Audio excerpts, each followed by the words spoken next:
திருப்பூரில் நடைபெற்ற தேமுதிக தொகுதி பொறுப்பாளர்கள் ஆலோசனைக் கூட்டத்தில் சாதி அடிப்படையில் புதிய நிர்வாகிகள் நியமிக்கப்படுவதாக கூறி வாக்குவாதத்தில் ஈடுபட்டதால் சலசலப்பு ஏற்பட்டது.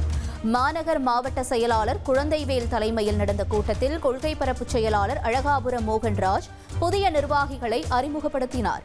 ஆனால் கட்சிக்காக நீண்ட காலமாக செயல்பட்டவர்களுக்கு பதிலாக புதியவர்களுக்கு பொறுப்பு அளிப்பதாக கூறி சில நிர்வாகிகள் மோகன்ராஜிடம் வாக்குவாதத்தில் ஈடுபட்டதால் சலசலப்பு ஏற்பட்டது.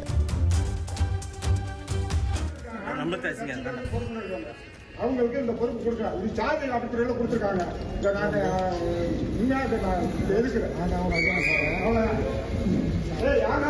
சொல்லிருமாப்பா இப்ப